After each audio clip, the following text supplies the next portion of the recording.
Salve, paz e bem! Sejam bem-vindos a mais um podcast, ao mesmo tempo reflexão. Nós estamos meditando as constituições do nosso Concílio Vaticano II. Tivemos a oportunidade há pouco tempo de fazer a primeira Sacrosanto Concílio com o nosso já saudoso Dom Geraldo Lírio Rocha, Padre Rodrigo Chaves esteve conosco também, Chagas, e parece que foi ontem. A gente agradece e louva a Deus a oportunidade que tivemos de estar aqui com o Dom Geraldo, mas a vida tem que seguir, fazemos parte dessa igreja e precisamos conhecê-la cada vez mais. Hoje damos um passo mais concreto a essa reflexão na questão da Constituição da Dei Verbum. E ninguém melhor que conhece para nós aqui a Palavra de Deus do que nosso Bispo Auxiliar, Dom Anderson Franklin Lustosa. Bem-vindo, Dom. Muito obrigado, é um prazer estar aqui, de maneira especial, partilhar um pouco daquilo que ao longo de tantos anos nós estamos estudando.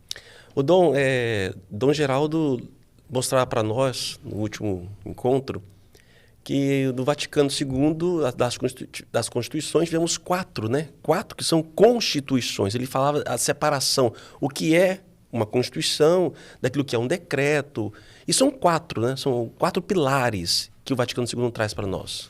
Exatamente, a Lumen Gentium, a Sacrosanto Concilium, a Dei Verbum e a Gaudium et Spes.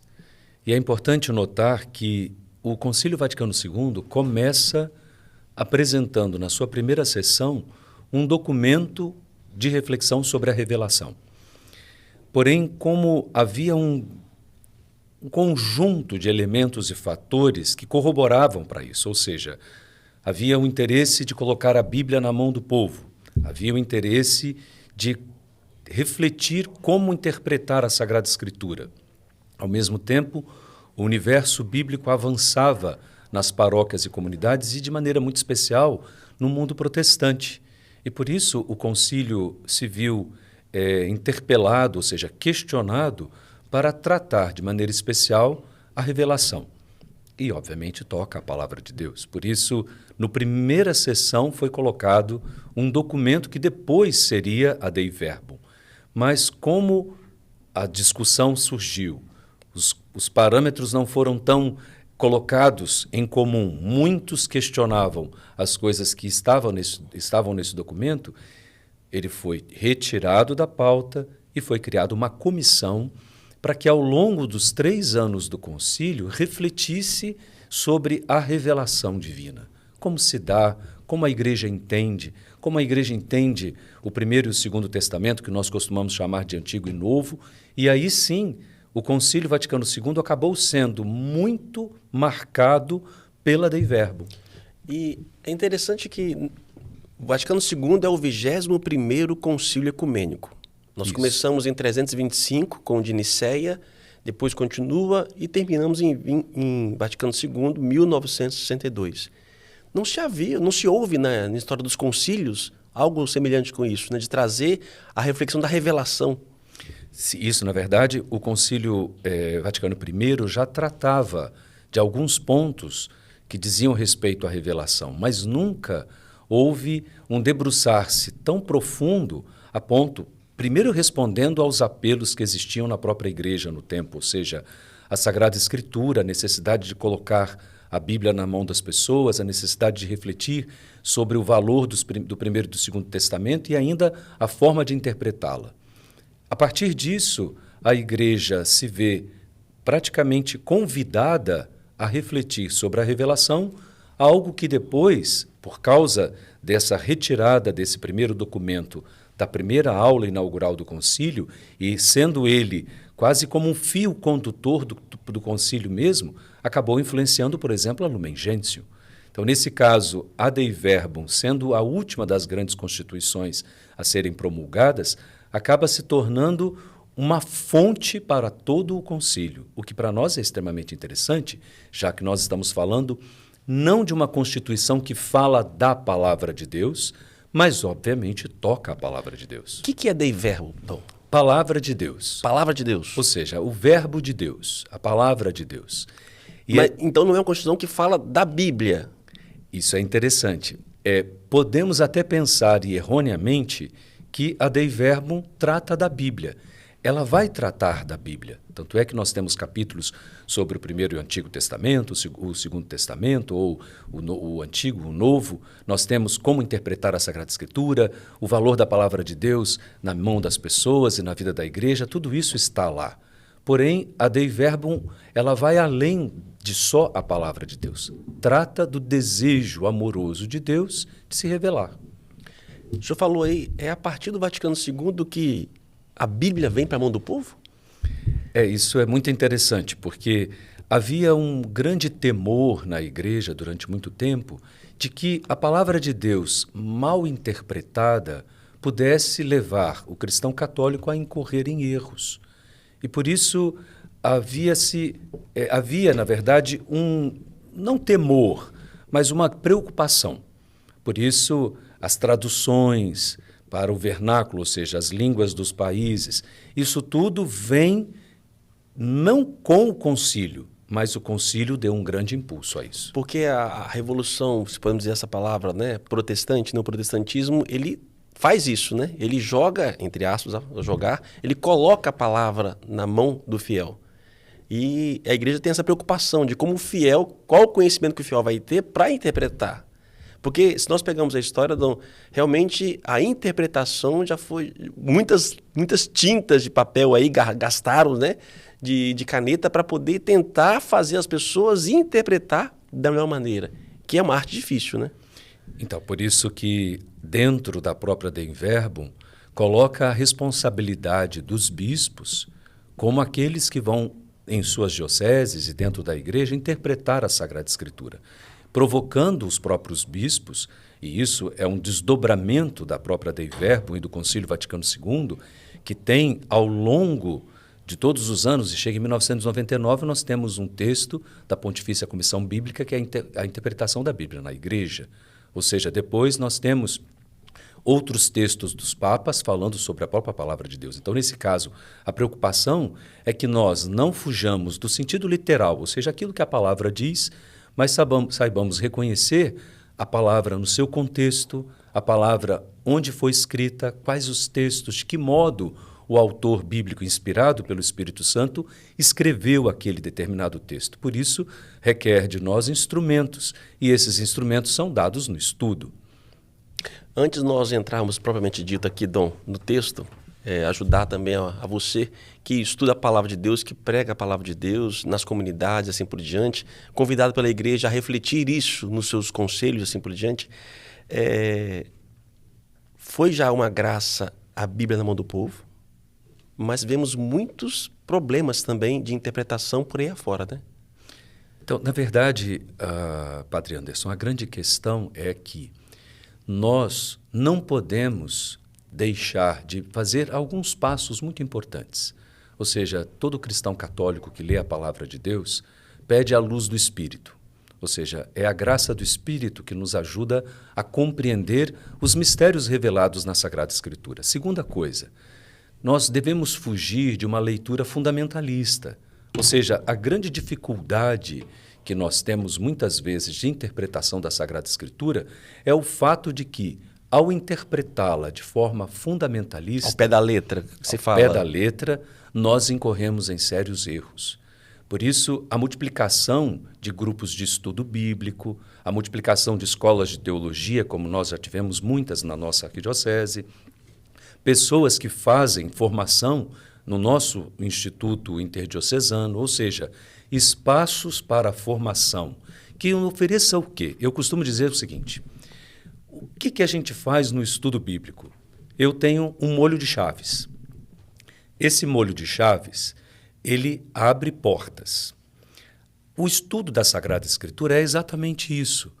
Eu vou entregar para aquele que está estudando comigo algumas chaves, chaves de leitura dos textos, que vão oferecer a essa pessoa a possibilidade de abrir o texto bíblico. E com esta chave, ela vai tendo acesso a outros textos e a compreensão da Sagrada Escritura. Chaves de leitura seriam temas importantes neste livro. Quando ele foi escrito? A quem se dirigia? Qual o contexto histórico? Qual a mensagem do texto? E tudo isso se aplica seja ao Primeiro quanto ao Segundo Testamento. Vamos lá então, Dom. A Constituição em si ela não é grande. Podemos dividi-la aqui. Primeiro ele fala da revelação, a gente vai entrar nela. Depois ele fala da transmissão dessa revelação, como se transmite essa revelação. Logo depois ele fala de uma inspiração de interpretar, como interpretar esta revelação. E aí vem, né, essa interpretação pelo Antigo e Novo Testamento, que é a Sagrada Escritura. E que nós temos também a tradição como nós católicos. Então, o foco principal desta é a revelação, como o senhor disse. Exatamente. Então, depois disso, eu vou... Como foi transmitida essa revelação e como nós podemos interpretar essa revelação. Seria isso, a Dei Verbum. Isso. E, obviamente, toca pontos fundamentais da nossa compreensão a respeito da Sagrada Escritura, mas, sobretudo, do desejo amoroso de Deus de se revelar. Você falava, por exemplo, nós falávamos um pouco antes de iniciarmos da economia da salvação.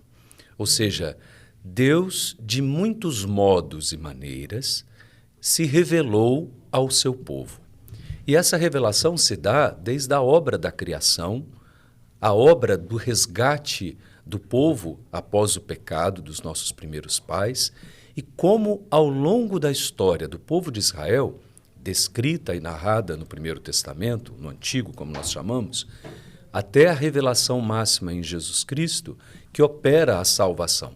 Nesse caso, esta economia da salvação, ou seja, o modo, as atitudes, as ações, a intervenção de Deus na história, é também fruto e também ela é colocada na Dei Verbum como objeto de estudo.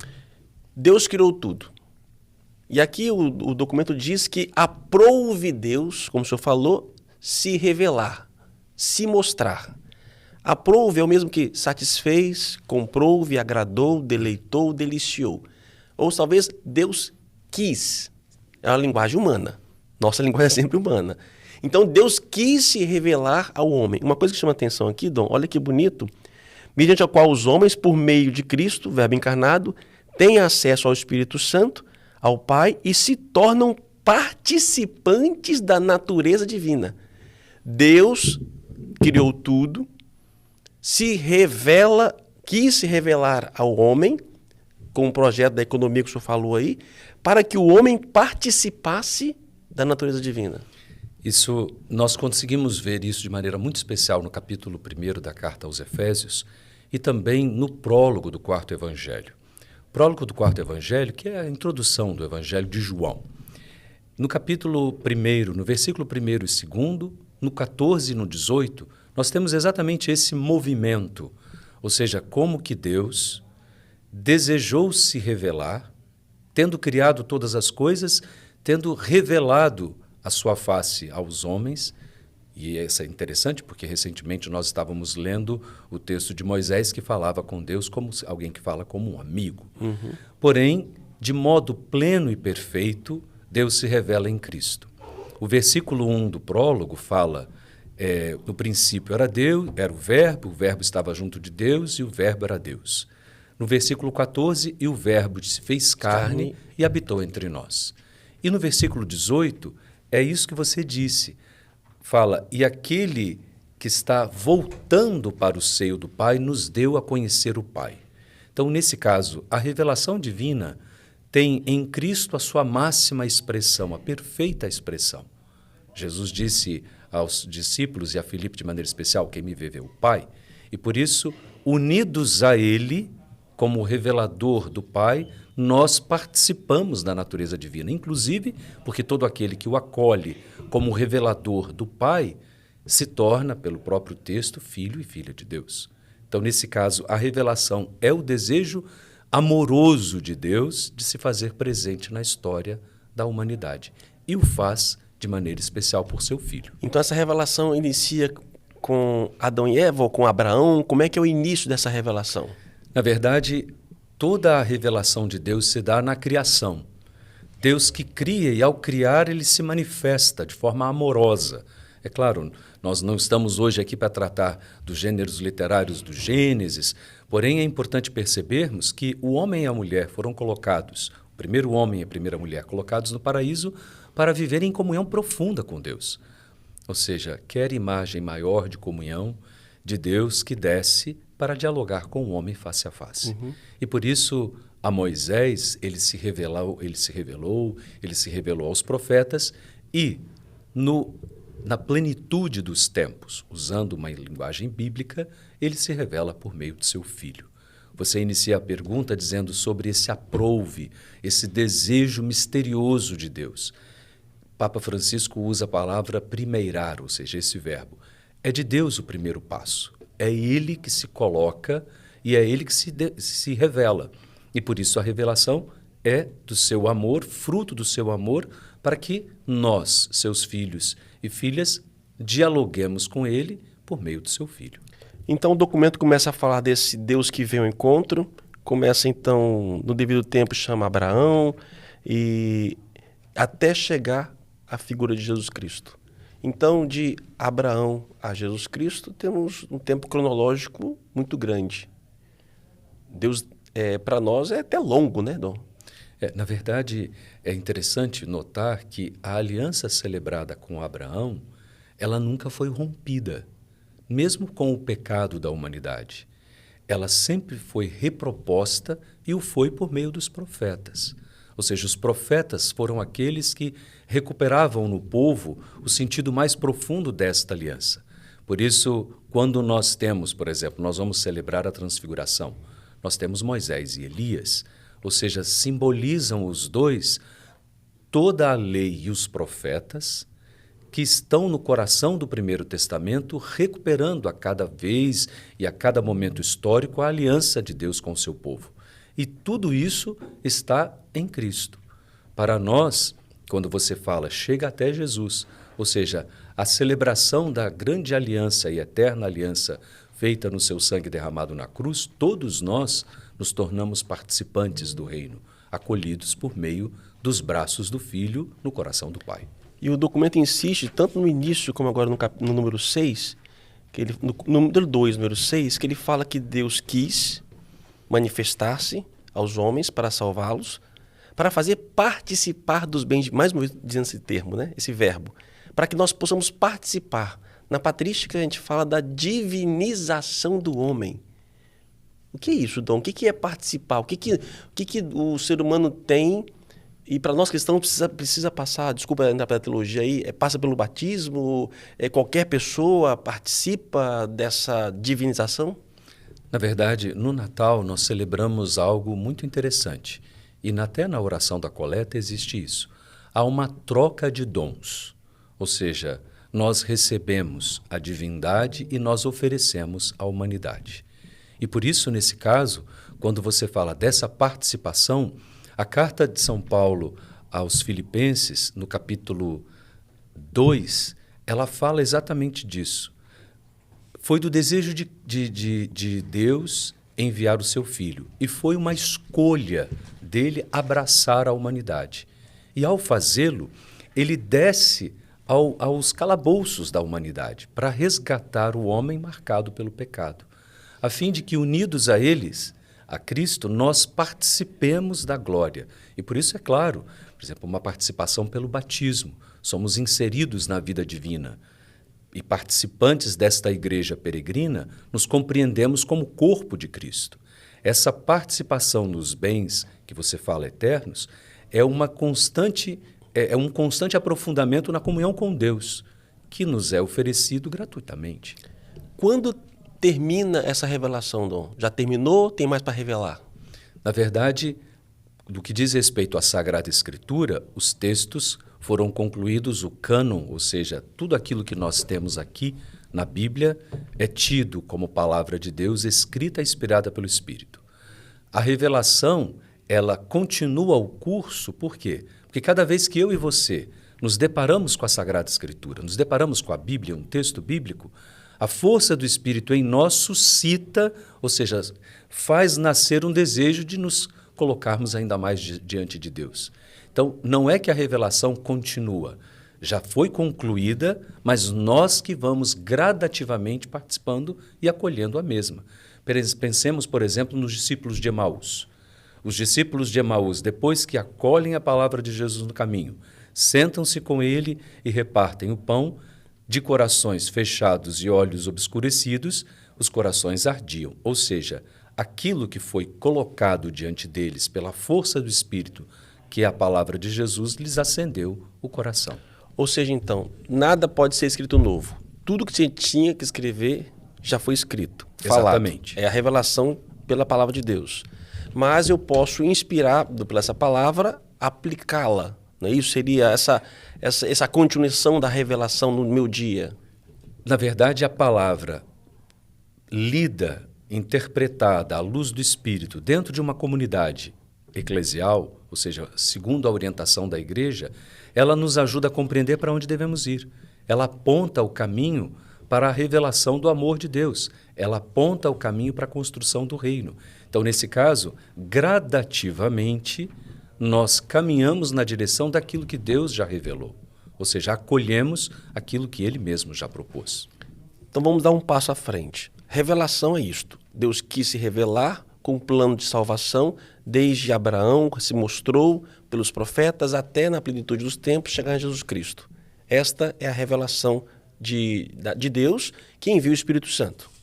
Esse é o conteúdo da revelação. Exatamente.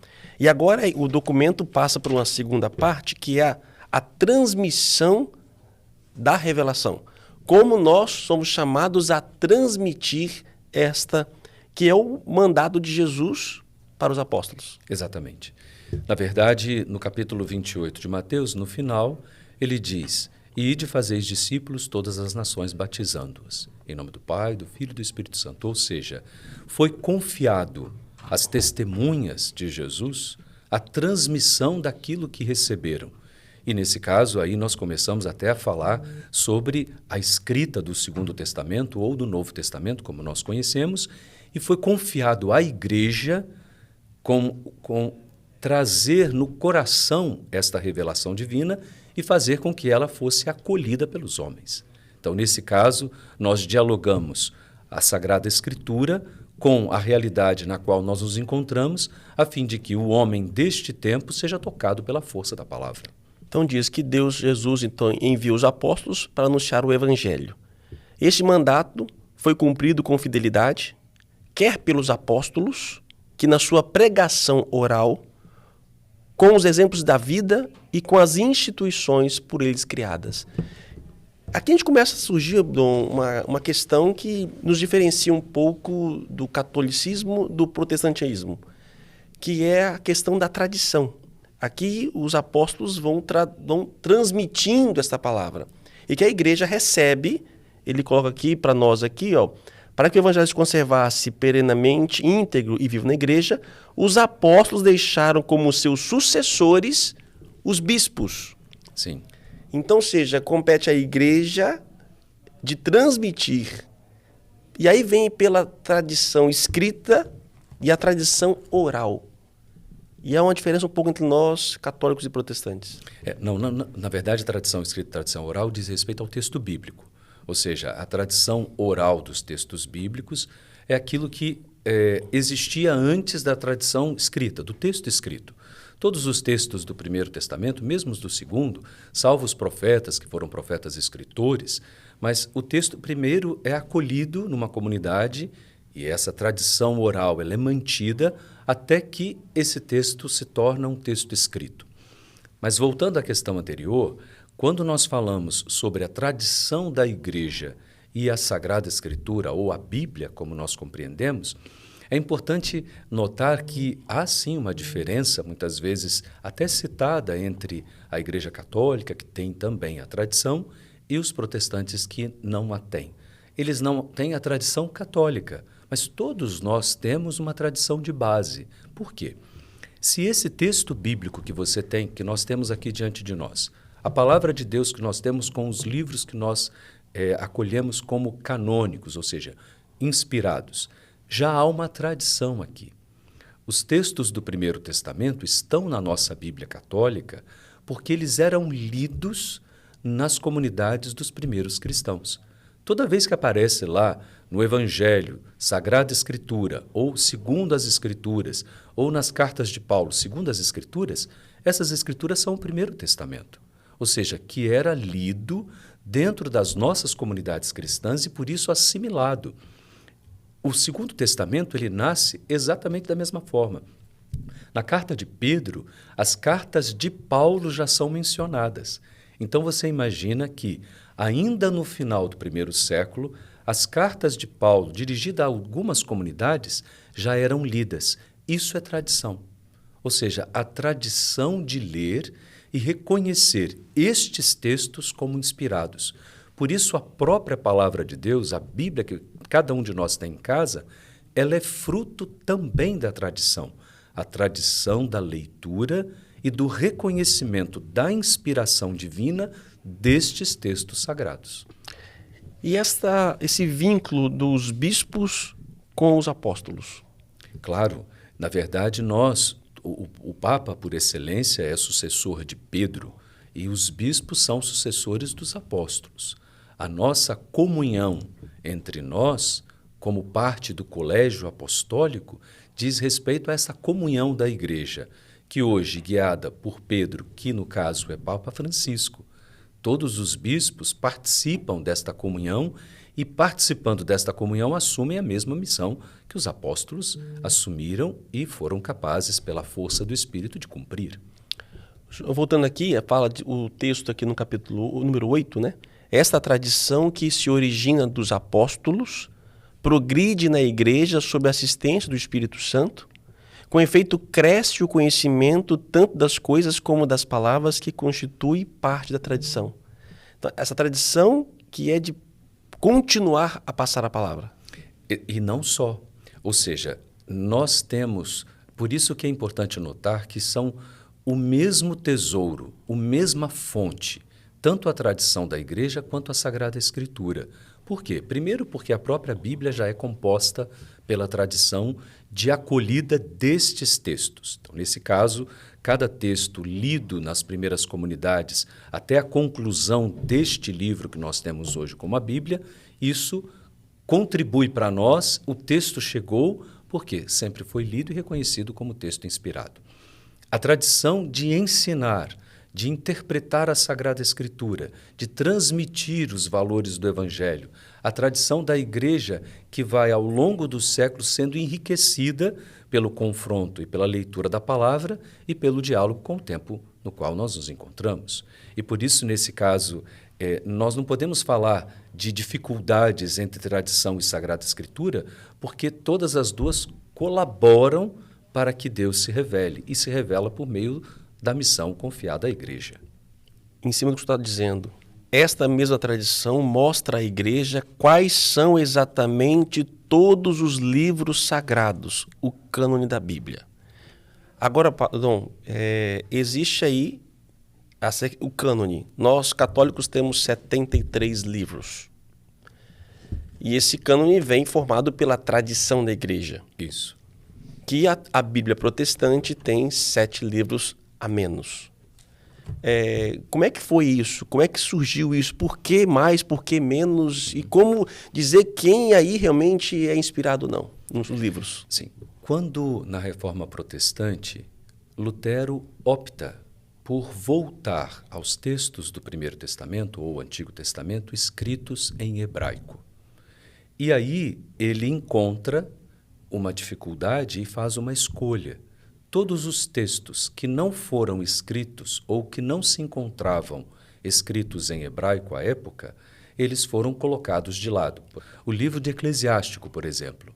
O livro de Eclesiástico só foi encontrado muitos anos depois no Egito, num lugar escondido. Mas isso não significa que ele está dentro do cânon dos textos acolhidos na Bíblia hebraica. Então, Lutero vai à Bíblia hebraica, pega os seus textos e compõe o Primeiro Testamento. Então, nesse caso, por exemplo, alguns textos do livro de Esther, que estavam escritos em grego, foram colocados de lado. A mesma coisa para os textos do livro de Daniel. Por isso, nós temos uma diferença entre a Bíblia protestante e a Bíblia católica no que diz respeito ao Primeiro Testamento. Saberia dizer por que questionar? Por que não pegar os livros de língua grega? Mas porque ele optou pela Bíblia hebraica, ou seja, ele foi aos textos reconhecidos pelos judeus como inspirados. E é interessante isso porque, por exemplo, hoje, muitas das Bíblias, inclusive protestantes, trazem lá no final, quase como um apêndice, estes textos que, no caso, são deuterocanônicos, ou seja, estão fora do cânon para eles. Por quê? Porque são livros de estudo e muitas vezes ainda utilizados para o estudo bíblico ou para o estudo do tempo no qual os mesmos foram escritos, ou até mesmo como não citações, porque para eles, nesse caso, não são inspirados. Então, foi uma escolha.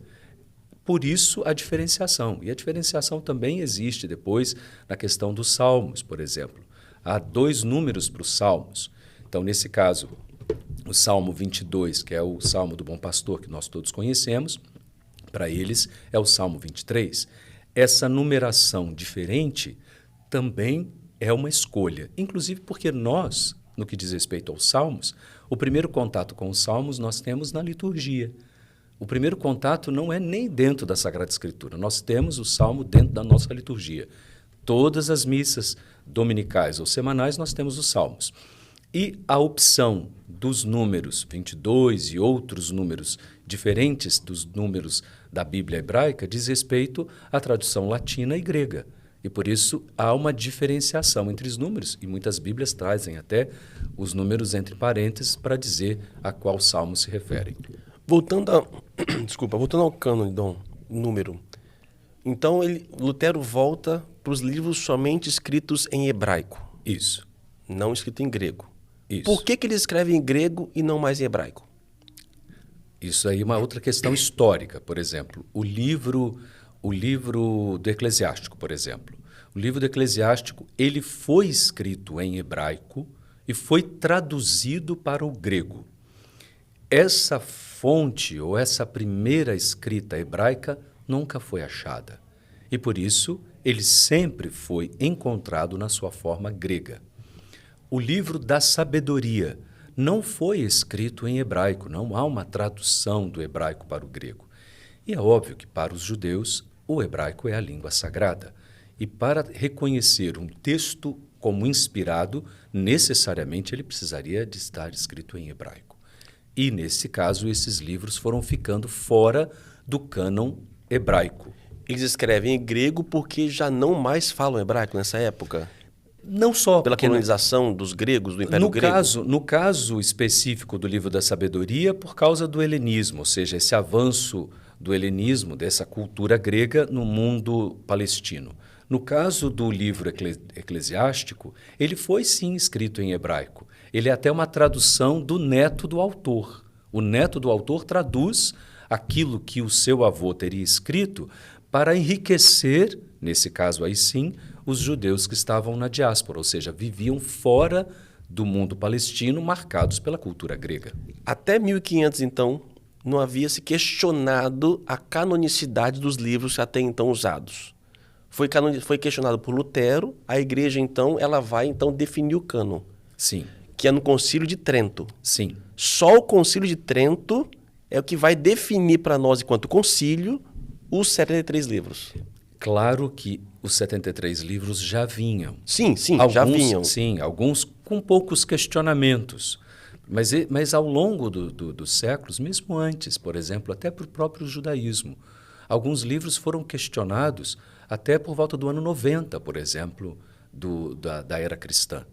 Livros como Cânticos dos Cânticos, ou mesmo Eclesiastes, dentro do mundo hebraico, dentro do judaísmo, já eram questionados. Então, por isso, nesse caso, é interessante notar que é um processo longo, não é um processo simples. Aqui nós estamos no tópico da transmissão, né? Vimos que a revelação, e agora estamos falando da transmissão dessa palavra, dessa revelação, que vem pela Escritura, que vem pela tradição oral. Ambas, 2 colunas importantes dessa transmissão. Ambas devem, portanto, ser recebidas e veneradas com igual afeto de piedade. Exatamente. A tradição e a Escritura? Exatamente. Ou seja, por isso que nós não falamos da separação entre tradição e Escritura, ou seja, todo o tesouro da igreja, que ao ler a palavra, ser provocada por ela, à luz do Espírito, a transmite. e faz essa transmissão pela construção do seu caminho teológico, por sua reflexão e sua interpretação, de modo que o homem de cada tempo seja capaz de acolher a palavra e, mais do que a palavra, a revelação amorosa de Deus. Então, se alguém pegar a Bíblia, não, eu só acredito na Bíblia, não acredito na tradição. Ele já erra como um ponto de princípio. Por quê? Porque, na verdade, a própria Bíblia já é tradição. Não a palavra, mas a forma como ela foi acolhida. Nós só temos essa Bíblia, os livros que você mencionou, os livros que nós conhecemos, porque, por tradição, ou seja, eles foram lidos. E, quando lidos, foram reconhecidos como inspirados. E, como inspirados, foram colocados naquilo que é o conjunto dos livros inspirados, que nós chamamos de cânon. Por isso, o ponto de partida dessa não aceitação da tradição, ela já colocaria em dúvida a própria Sagrada Escritura, que é fruto da tradição, de ler estes textos. Esse trabalho de transmitir compete a todos os cristãos, todos aqueles que recebem o mandato do Senhor. Porém, o munus de interpretar autenticamente a palavra de Deus, escrita ou contida na tradução, só foi confiado ao magistério vivo da igreja. Isso. Eu não tenho liberdade de interpretar? Não. O que acontece, aí sim, essa era a grande preocupação da igreja. E o é até hoje. Por quê?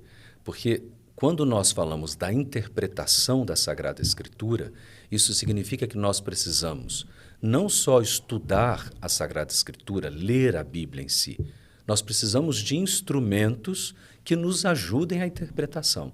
Por isso a igreja, muito preocupada com as dificuldades de interpretação, o fundamentalismo, muitas vezes exagerado e presente ainda no meio de nós, fez com que a igreja investisse em homens e mulheres que estudassem a Sagrada Escritura. Cada diocese, por exemplo, deve ou deveria ter especialistas em Sagrada Escritura para ajudar o povo traduzindo numa linguagem mais simples, mais acessível, mais direta, os mistérios revelados na palavra de Deus.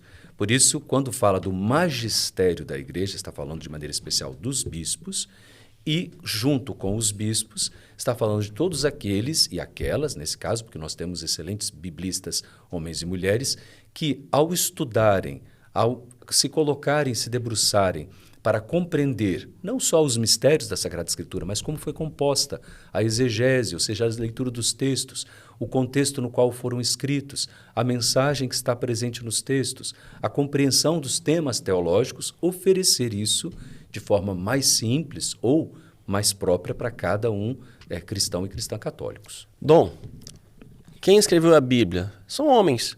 Sim. São homens. O que me diz aqui, realmente isso aqui é inspirado ou não? Pergunta-se. Se questiona. Geralmente é muito comum ouvir isso. Uhum. Isso aqui é feito por homens. Homens que erram, que têm seus pecados. Quem vai dizer que isso daqui é a palavra de Deus? Então, na verdade, a palavra de Deus não é uma psicografia. Ou seja, não tem um homem que está lá. Muitas vezes nós pensamos, por exemplo, em São Paulo. Eu falo a partir de Paulo porque é a minha área de estudo. São Paulo, muitas vezes nós imaginamos esse homem velho, barbudo, de noite com uma vela e uma pena enorme, e ele ali naquele ambiente escrevendo com uma luz que vem do céu. Isso não aconteceu. Não aconteceu. Por que a palavra é inspirada? Porque Paulo, e é interessante notar que Paulo contava com colaboradores, homens que estavam ao seu redor, mulheres, inclusive, que levavam as cartas de Paulo às comunidades, pessoas que colaboraram com Paulo para que ele pudesse escrever. E a escritura vinha no diálogo com realidades muito concretas, à luz da tradição da palavra, ou seja, da Sagrada Escritura, do desejo de Deus de comunicar-se aos seus filhos e filhas, de maneira especial a partir do encontro com Jesus Cristo, iluminada pela força do Espírito. Então, nesse caso, são palavras de homens, é verdade, e marcados pelos pecados, Paulo que o diga, ou seja, quando eu quero fazer o bem, acabo fazendo o mal. Porém, ele se coloca como um instrumento de Deus, a fim de que o desejo de Deus de dialogar com a humanidade seja realizado. A palavra escrita por ele é um diálogo entre a realidade concreta das suas comunidades, aquilo que ele via, aquilo que ele percebia que a igreja deveria viver e ser à luz da revelação em Jesus Cristo, obviamente inspirado pelo Espírito. Então, nesse caso, a garantia de que esta palavra é inspirada é o quanto ela inspirava, animava, fortalecia e confirmava a fé dos irmãos que recebiam.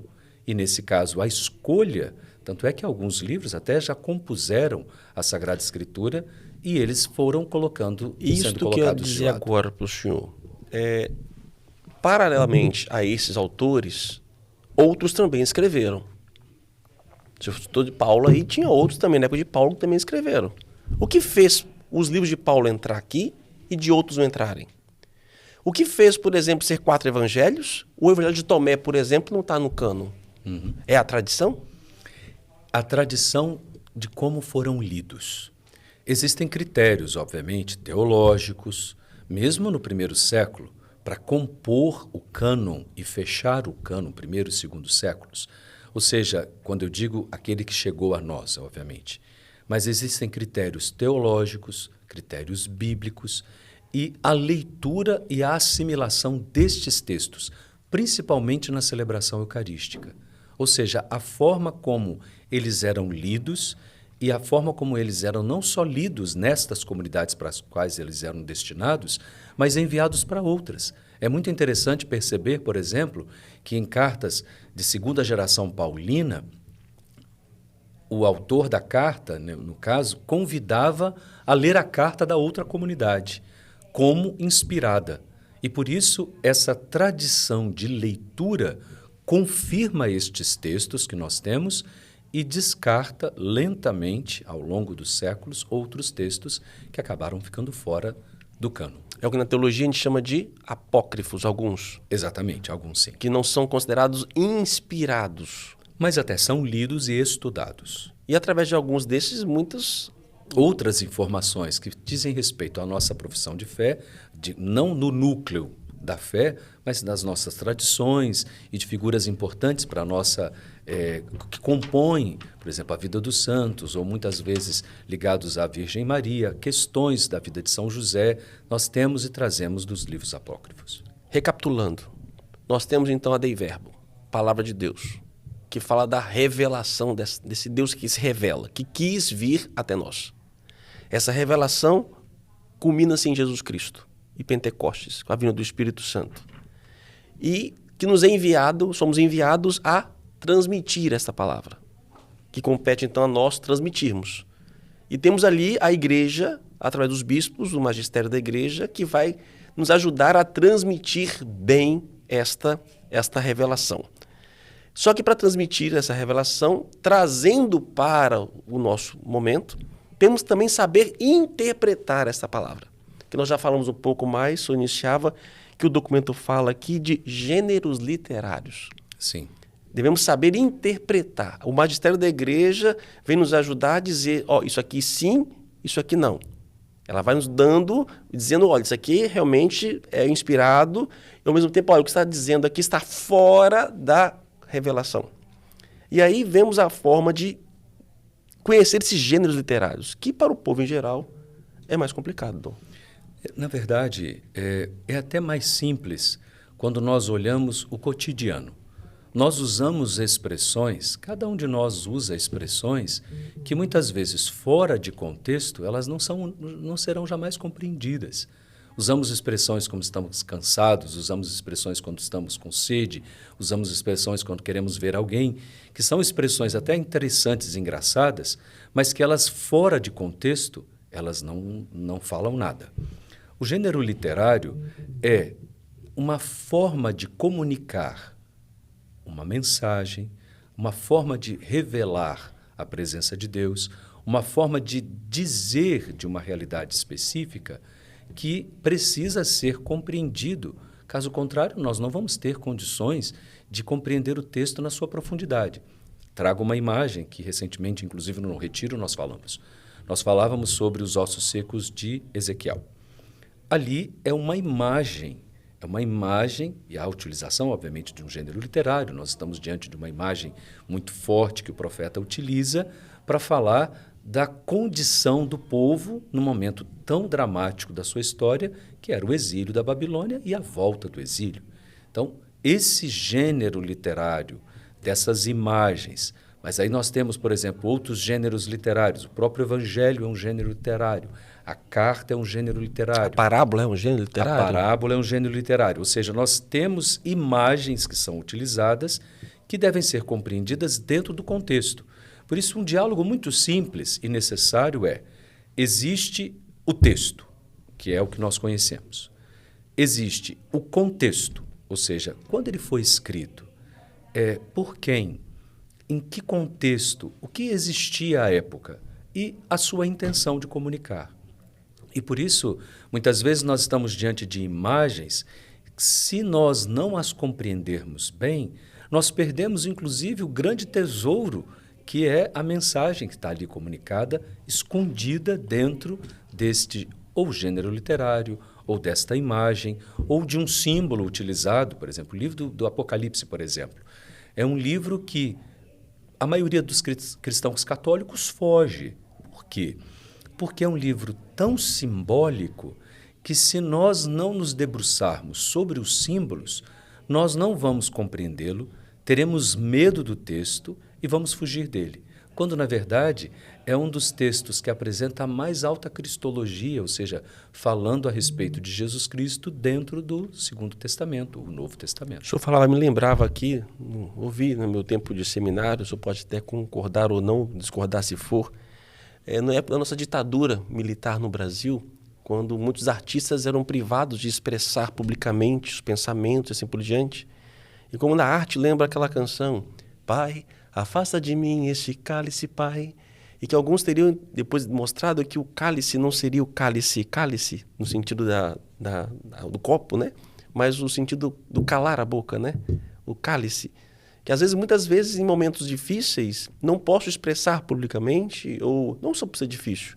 Aquele contexto, você coloca uma outra expressão. E é importante, então, para poder conhecer talvez uma canção, ou um texto, ou como o senhor falava, né? Ou a época. O que está querendo dizer? E isso tem muito na Bíblia. Claro, e inclusive por quê? Porque você dizia antes, é um texto escrito por homens. Homens que estão geográfica e historicamente situados. Ou seja, falar de um jardim que floresce, cresce e acolhe o homem num território como o de Israel, da Palestina, extremamente árido, é falar da fecundidade de Deus. Então, nesse caso, você imagina que imagem maravilhosa do livro do Gênesis, e tem um lugar muito interessante, que é Mitzpah Ramon, que é uma grande cratera ao sul de Jerusalém, que celebra concretamente a fecundidade do Gênesis. Quando nós vamos nessa cratera, uma cratera de um meteoro que caiu lá, tem até um observatório, e você entra dentro do observatório e você vai vendo com o passar das estações, como aquele lugar totalmente inóspito, seco, sem água, se transforma num jardim. Um jardim com água e com animais silvestres.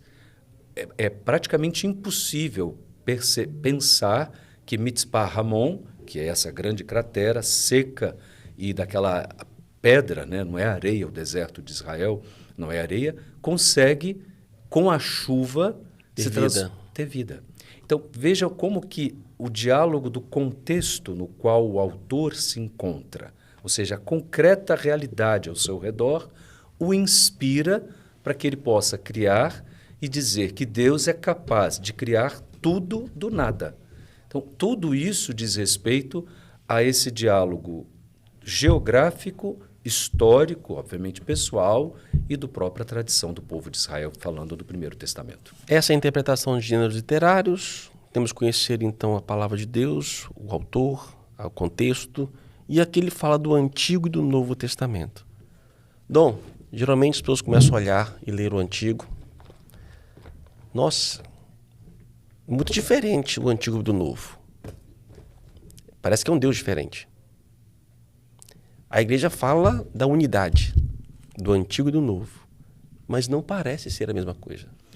É interessante essa questão, Porque a gente pode fazer uma breve pergunta, que é muito simples, né? Jesus como judeu. O Primeiro Testamento, ou o Antigo Testamento como nós conhecemos, ele estava do lado ou dentro de Jesus? Ele estava dentro. Jesus foi formado nas tradições do seu próprio povo. E, nesse caso, o diálogo que nós temos da revelação plena em Jesus Cristo já nasce com ele revelando-se a partir de toda a experiência que o povo faz da revelação de Deus ao longo dos séculos para o povo eleito. E isso é interessante porque muitas vezes nós... primeiro que tem duas questões que são importantes. Primeira, sobre a leitura. Aquele que começa a ler a Bíblia, do Gênesis ao Apocalipse, ele erra um pouco. Por quê? Porque nós pensamos que tem uma linha, e essa linha nós vamos conseguir acompanhá-la. Existe, de fato. Porém, a melhor leitura para um cristão católico é começar com as cartas de Paulo, ou até mesmo começar com os Atos dos Apóstolos, partindo dos Evangelhos, que vão nos dar luzes para a leitura do Primeiro Testamento. Ou, se optássemos por ler o Primeiro Testamento antes do Segundo, deveríamos escolher grupos de livros que são afins. Por exemplo, todo o Pentateuco. Nós vamos ler porque ali, desde a obra da criação até o momento da conclusão do Deuteronômio, ou seja, quando o povo entra, na terra prometida, está para entrar na terra, nós temos um grande percurso da história de Deus com o seu povo. A partir disso, nós temos os livros históricos, ou seja, nós vamos ler o ingresso e a posse da terra. E isso nos ofereceria, nesse caso, aí sim, uma linha histórica que nos garantiria um certo compasso. Porém, é importante nós notarmos que essa é a primeira questão no que diz respeito à leitura. No que diz respeito à relação dos dois, nós temos o Segundo Testamento, ou o Novo Testamento, como conhecemos, baseado no primeiro. Por isso eu convido todo mundo, quando nós ouvirmos lá na missa, segundo as Sagradas Escrituras, ele falou isso para que se cumprisse as Escrituras, ou Jesus realizou para que se cumprisse as Escrituras. Essas Escrituras são o Primeiro Testamento. Ou seja, Paulo se remete à Escritura, os Evangelhos se remetem à Escritura. Eles estão se remetendo ao Primeiro Testamento, aos livros que todos os judeus liam, aprendiam e reconheciam como inspirados. Então, acho que nós estamos bem adiantados aqui. Falamos um pouco assim, até exploramos um pouco mais de verbo, saímos um pouco, né, as margens dela, mas pegamos aqui o Novo, o Antigo Testamento. Do Novo Testamento ele vai falando aqui da primazia dos Evangelhos. Sim. E ele fala aqui do porquê 4, né? Ele Sim. cita aqui, inclusive, Santo Irineu. Sim. Né, que ele faz a imagem do Apocalipse de Ezequiel, né? Do animal quadriforme. Fala um pouquinho para nós aí, esse animal quadriforme que vai ser a imagem dos 4 evangelhos. Na verdade, o primeiro a utilizar essa imagem foi Irineu, que tira do Primeiro Testamento, está presente no livro do Apocalipse, porém é uma leitura ou um modo de compreender os evangelhos, nesse caso, mas não necessariamente aplicado aos evangelhos lá dentro do livro do Apocalipse. Ou seja, o livro do Apocalipse não dialoga. Sim. Isso depois, obviamente, diz respeito a toda a compreensão da patrística e, obviamente, você tem condições de falar com muito mais propriedade do que eu. Não, eu acho lindo. Eu acho patrística, que é o esforço da interpretação, são os primeiros pais, né? E Santo Irineu pega esse texto do Apocalipse, assim como Ezequiel, Sim.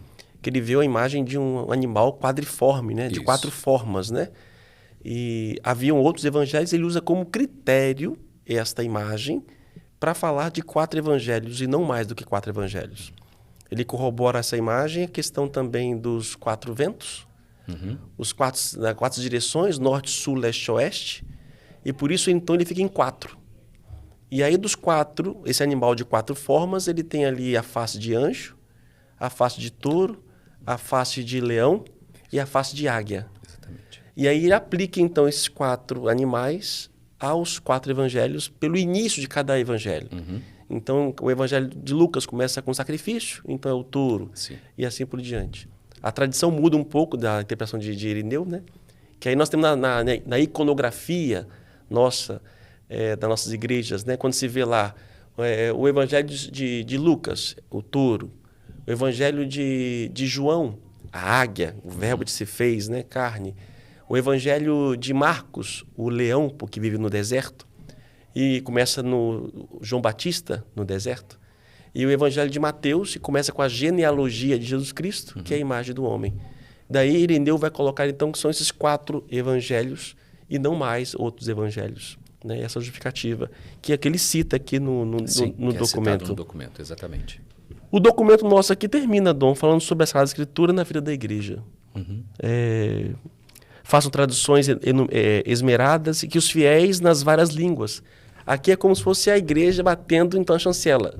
Joga, entre aspas, coloque a Bíblia na mão do povo. Exatamente. O concílio chega a essa conclusão. E não só chega a essa conclusão e reconhece, chancela, como você falou, ou seja, dá à Bíblia ou a palavra de Deus o lugar que ela sempre teve. Nesse caso, por exemplo, nós estamos dialogando nesse ano em nossa arquidiocese entre as constituições conciliares e os pilares da ação evangelizadora da Igreja do Brasil.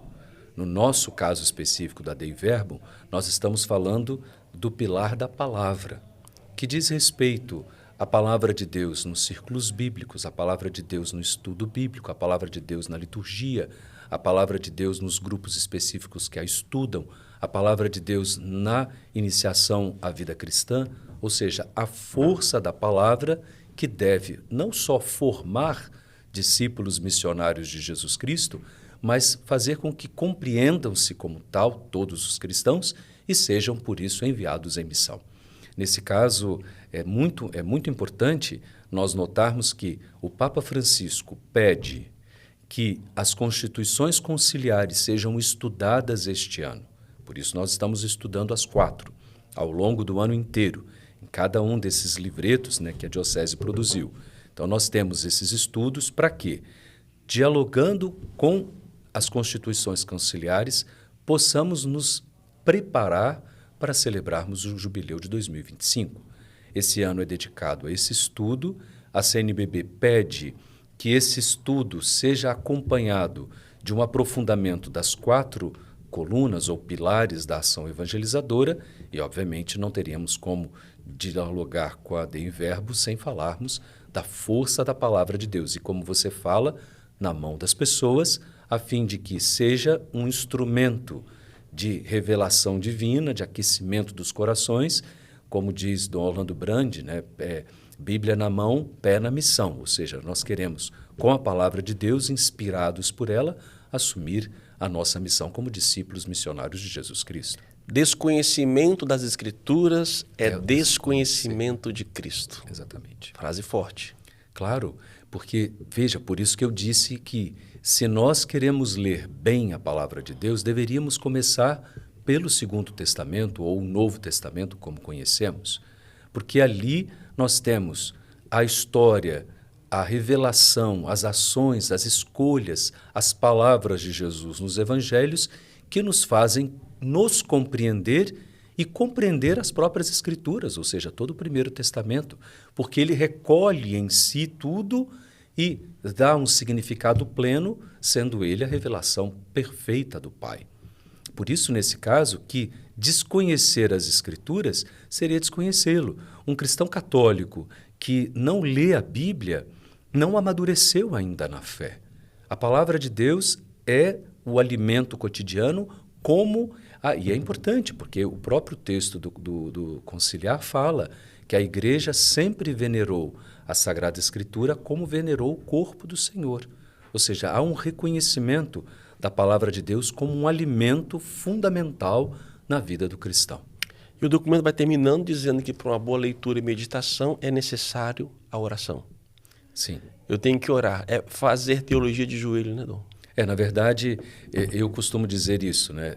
Eu leio, estudo, dou aula da Sagrada Escritura, nem sei quantos anos. Eu comecei a estudar Bíblia antes de entrar no seminário. Então, eu já tenho 23 anos de ministério presbiteral, mais os 8 anos de formação. E antes desses 8 anos, eu já estudava um pouco a Sagrada Escritura, porém, o amor pela palavra de Deus, o conhecimento da palavra de Deus, a força que recebo da palavra de Deus diz respeito à forma como dela me aproximo. Desde a preparação das homilias dominicais até a preparação das aulas para o nosso instituto, desde o estudo, desde a leitura diária. E há modos e modos, é óbvio. Se eu vou fazer um retiro, eu vou levar a palavra de Deus e não vou me preocupar, apesar de ter instrumentos para tal, a fazer uma exegese do texto, mas a palavra está diante de mim como uma grande fonte que vai me alimentar e saciar a sede, me impulsionando para a missão. Por isso, a oração e a leitura da Sagrada Escritura é aquilo que nós estamos sempre convocando as pessoas a fazerem, que é a leitura orante da Bíblia. Ou seja, durante um momento no dia, nesse corre-corre, nós, diante da palavra, nós nos colocamos. E pode ser que a leitura do Evangelho do dia tenha uma palavra de Jesus, uma imagem, uma atitude dele que me toca. Aquela pequena palavra, aquela pequena atitude, aquela ação de Jesus, ou da carta de São Paulo, ou de um texto do Primeiro Testamento, ou até mesmo do Salmo, vai ser o meu alimento naquele dia. E por isso, não é só o momento da oração, mas é fazer da leitura da palavra de Deus, na oração, um alimento para o dia. E nesse caso, aquele que deseja, de fato, amadurecer como cristão, católico, como discípulo missionário do Senhor, deve estar aos pés do Mestre. Aqui contém a revelação de Deus.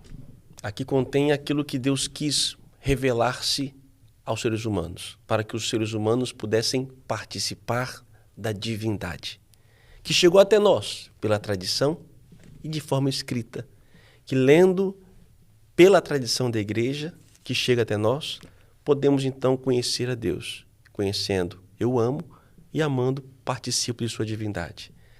Só que para isso eu preciso estudar um pouco mais, ler um pouco mais. Só que às vezes nem sempre nós temos o conhecimento. Nós oramos pedindo a Deus, ou talvez procuramos outras pessoas, ou estudamos um pouco mais contextos e outras situações, para que esse conhecimento seja profundo.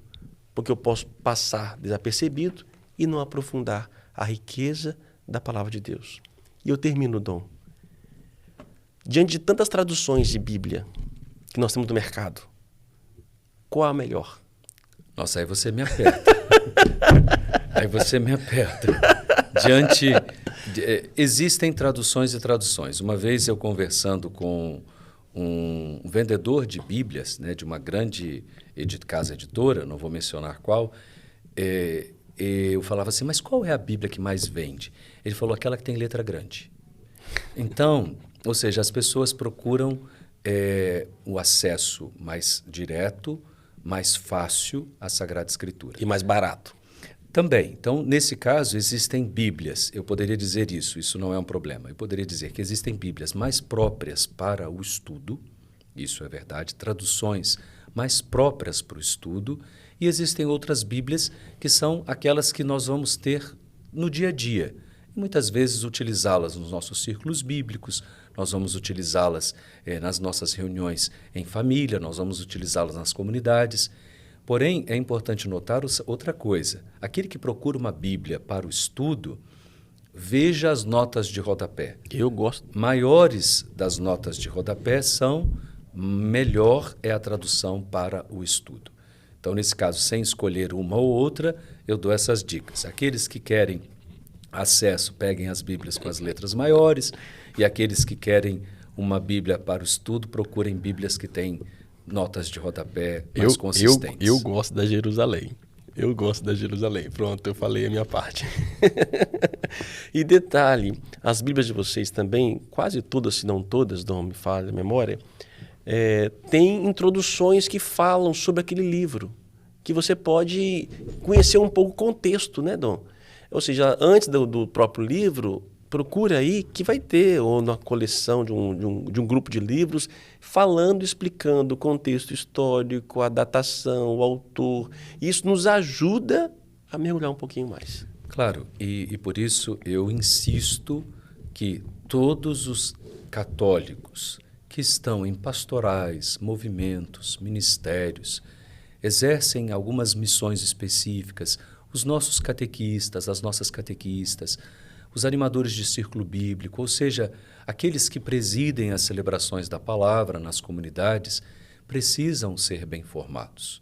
Procurem nas paróquias, até instiguem os seus párocos para que possam oferecer, e são muitas as oportunidades, estudos bíblicos.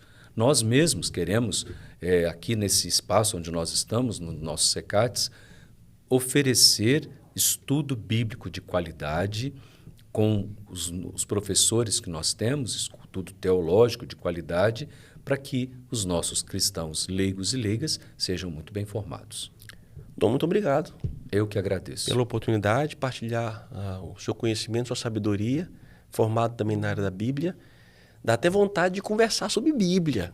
Dá vontade de conversar um pouco mais. Nós podemos depois conversar sobre Bíblia. Gostei. Eu quero pegar um Apocalipse, por exemplo. Sim. Pegar, dissecar. Bom, Dom.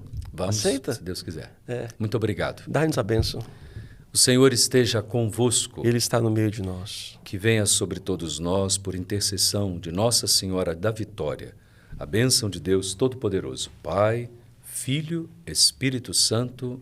Amém. Convido a todos à leitura da Dei Verbo e, de maneira especial, a leitura nas comunidades do livrinho Formando Discípulos Missionários do Senhor, que, a partir agora deste mês, está tratando exatamente da Dei Verbo. Isso aí. E se gostou, compartilha esse conhecimento para que mais pessoas possam ter acesso. Muito obrigado. Até a próxima.